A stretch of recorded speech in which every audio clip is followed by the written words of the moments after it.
Hello everybody, it's Vinyl Rich here with another Vinyl Finds video. Hey Coco. Coco's looking at me like I'm an idiot, which I am. It's been 3 weeks since I've done a Vinyl Finds video, and I have 8 records. Actually I have 9, but I'm only going to show 8.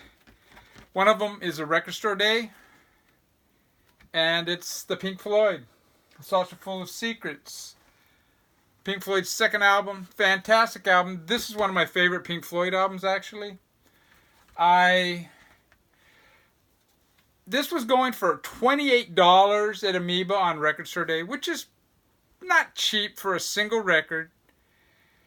Sold out. I think it was the first thing that sold out at Amoeba. I mean, I barely moved in the line and it sold out. After about a week after Record Store Day, I started putting bids in. And I figured, you know what? I'm going to put bids in $6 over, $4 I was putting bids in. And I lost probably way over 20 bids. Just, you know. So I quit. Well, what's the point? I mean, some were going for 50, some were going for 80. It was kind of crazy. About a week later, you know what, I'm going to put some more in. I think I put in maybe 10 bids at 34. And I ended up winning 2. So now I have 2 of this record. I opened the one. I haven't opened the other one. Now, ideally, it would be great to have, you know, one in great shape and one of the mispresses. But I have a feeling they're both going to be the same. Fantastic album. Sid Barrett only has the one song on here. I don't know if he contributed at all to the other songs, but I really dig this album. The print on here is really vibrant. It's very nice.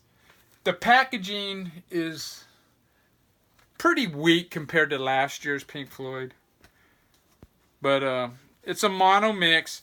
This has not been released in mono since it first came out. And this is what the labels look like. Really cool. I got it's not the mispress. It's got 4 songs on side 1. The mispress, there's no breakup of songs. It's just one song. And I believe it might even be a 45 RPM. And it's an electronic dance song. So, I don't know. I have the other one sealed. I don't know if I should open it and cross my fingers that it's a mispress, and it would be cool to have one of each. But I have a feeling it's not going to be a mispress.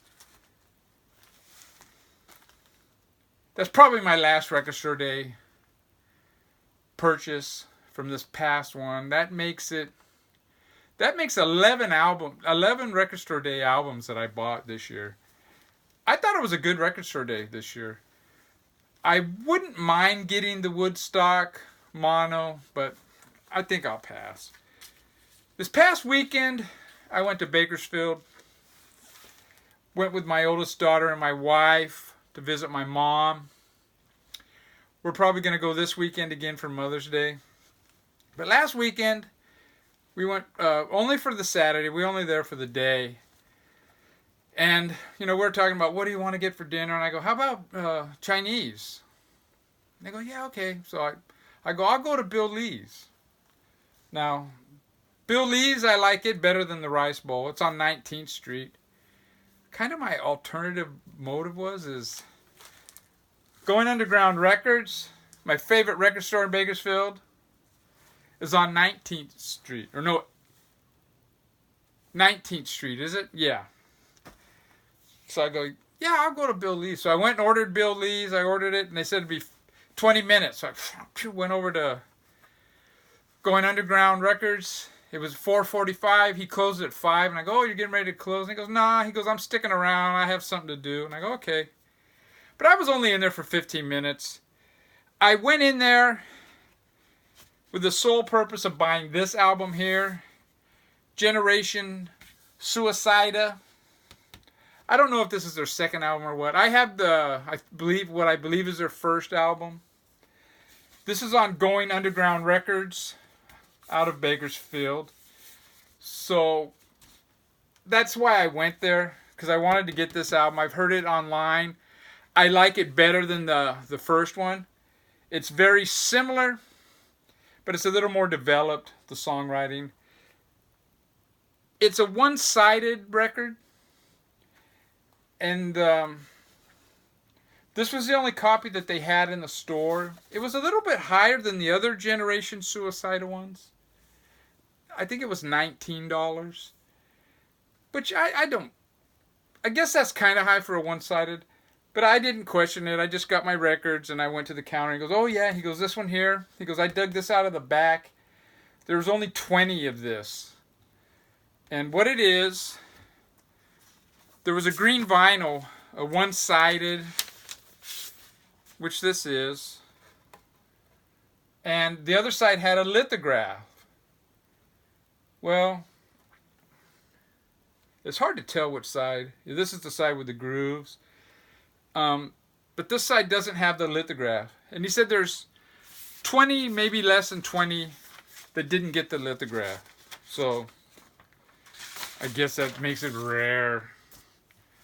You know, I guess, I don't know if it's better to have one of the 20 that doesn't have a lithograph. I don't know how many green ones there were printed. I'm suspecting maybe 200. It came with this poster. Now, this is the name of the band right here. Generation Suicida. They're a band from South LA. All the lyrics are in Spanish. It's punk rock, kind of like an 80s punk rock. It's not real aggressive or brutal. I don't know who to compare them to, though. The songs are kind of like the Buzzcocks, but the vocals don't sound anything like the Buzzcocks. The vocals are a little rougher than Buzzcocks, Pete Shelley. The one thing about this band, the songs do kind of sound the same-ish, you could say. But I really dig them. The guitars have this certain sound, the rhythm guitar, and the lead guitar player in this band is really good. They're fantastic live. The drummer, female drummer, you don't really notice the drums. You know, when I had the first album, I didn't really, pay much attention to the drums. I mean, she kept the beat. But upon watching live videos of them on YouTube, she's a fantastic drummer, man. I mean, she plays fast. And they also had this one. This was a 2017 release. I believe it's their newest or their last release. And, this is rhythm guitar singer. She's drums singer, guitar player. This guy is really good, dude. And the bass player. Really good band, really tight band. All Spanish. So that even if you don't know Spanish, that kind of might lend it to all sounding the samey. But this is a 2018. This album came out in 2017. This is a 2018 press. And he said he pressed 200 of them on red vinyl. So very cool to have. I think I paid $14 for this. The guy that works at Underground Records, he's the one that pressed these. They're on Going Underground Records. Who would have knew? Now, it's a great store. Little store. They got a lot of used stuff. I mean, if you have time, you can go through there and you can find some good stuff. I didn't really have time, so I just looked on the wall. He had some really great psych stuff. A little expensive. And I didn't want to spend that much money. But I did find two things, kind of in the psych vein, that were relatively cheap. I don't know. I don't think they would be cheap. People that only spend $10 on a record would not call them cheap. But the first one here is Psychotic Reaction, The Fire Escape. I saw this album there maybe a couple of years ago. I don't believe it's this copy. Because after, when I came back, I think I mentioned it to Dead Wax 66 or the Hog's Ear Report. And they both said, that, yeah, it's a really good album. It's kind of an exploito or a studio band, I believe. I've heard Kim Foley has a little bit to do with this. It is produced by Larry Goldberg and Hank Levine, and they wrote 2 songs on side 2. All the rest are covers. But this is a really good garagey. I mean, it's got Psychotic Reaction, 96 Tears, Fortune Teller, Talk Talk, the basic garage nuggets songs. But it's really well done. There's rumors that Sky Saxon may be on this, and what is it, Mars Bonfire or whatever his name is from Steppenwolf may be on this. But I really dig this. I went back last year at Christmas time, and this was not there, I don't believe, and it was up on the wall this past weekend, and I picked it up. Very cool. And it's on the Crescenda, GNP Crescenda label. So yeah, very cool find. And it's actually a really good sounding record. Oh, and I got some Going Underground stickers. Woohoo! And the other one that's kind of psyche would be the Soft Machine Volume 2. It's got ringwear on the back. Really not much on the front, a little.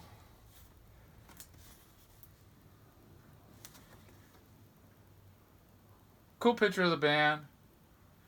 I dig this album. I don't have their first one. That's the only one I need now. I have 3 and 4. So I have 2, 3, and 4 now. This is kind of proggy, kind of psyche. Pretty cool. And it's on the ABC Probe label. I have no idea. I didn't look at what press or whatever. It's in excellent shape. It sounds fantastic. That's all I care about. So those are the 2 kind of psyche ones that I picked off of the wall. Now, he does have some punk. And the punk seems to be priced a little bit lower. I mean, some of the psych ones that I would have liked to have gotten were $80. Some are over $100. So I didn't want to pay that much. But I did get some punk ones. And the first one I got is the Giza X, You Goddamn Kids.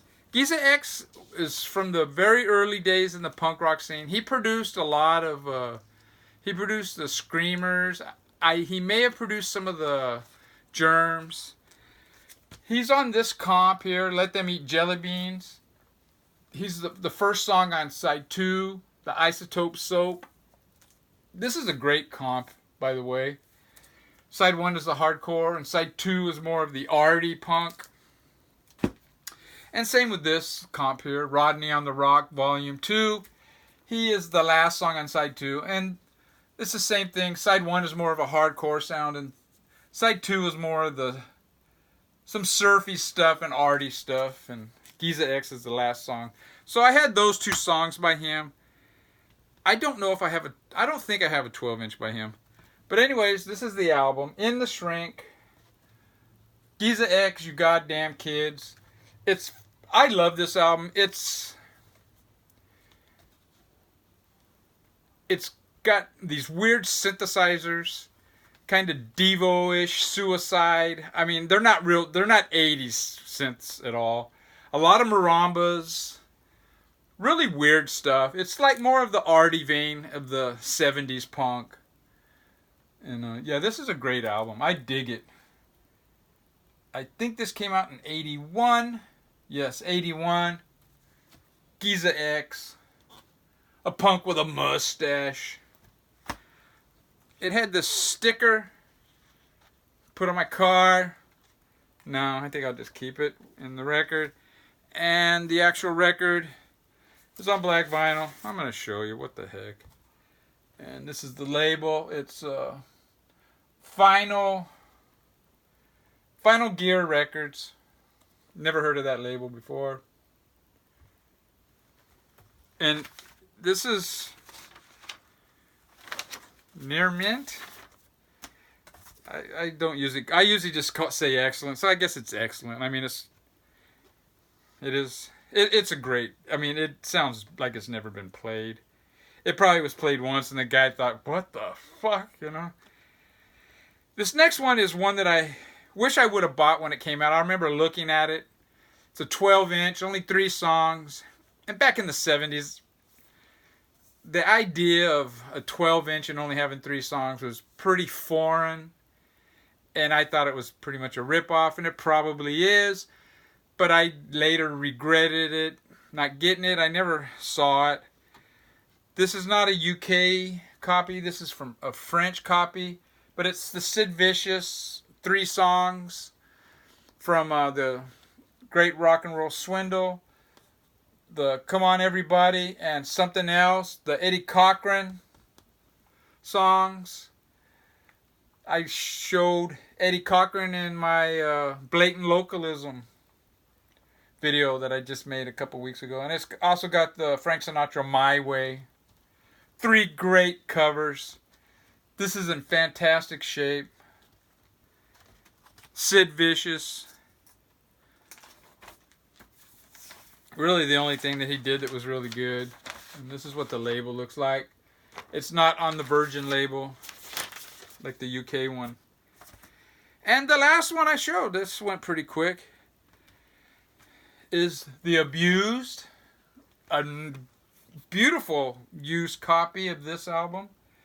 Loud and clear. I don't know if this was ever played. It doesn't look like it. It had a couple of dings. This is on Radio Raheem. Fantastic record label. This is a hardcore punk band from New York. Side 1 is from their 7-inch. It came out in 1983. The first 8 songs. The last song is recorded live at CBGB's.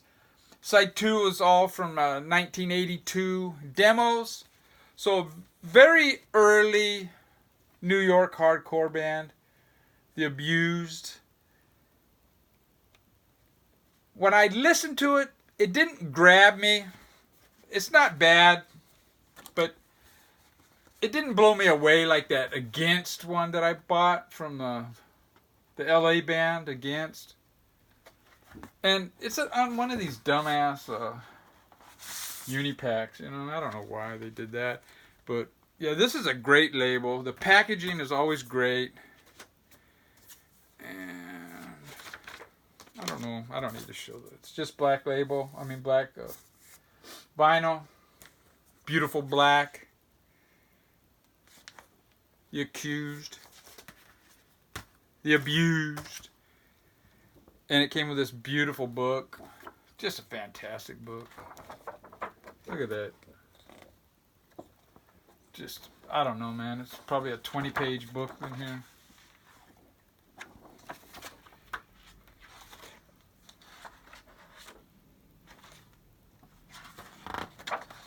Some very cool flyers. You can tell looks like the same guy.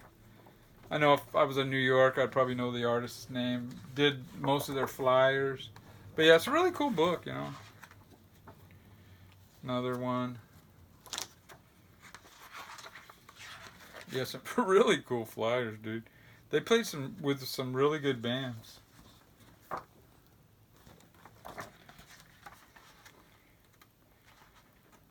Some write-ups. And yeah. There's a picture of the band, I suppose. They don't look like your typical skinhead New York hardcore band, but Drug-free youth. I think that's a fan. That's Ian McKay. But yeah, pretty funny. On the cover, on this booklet, the guy's on a bike, you know.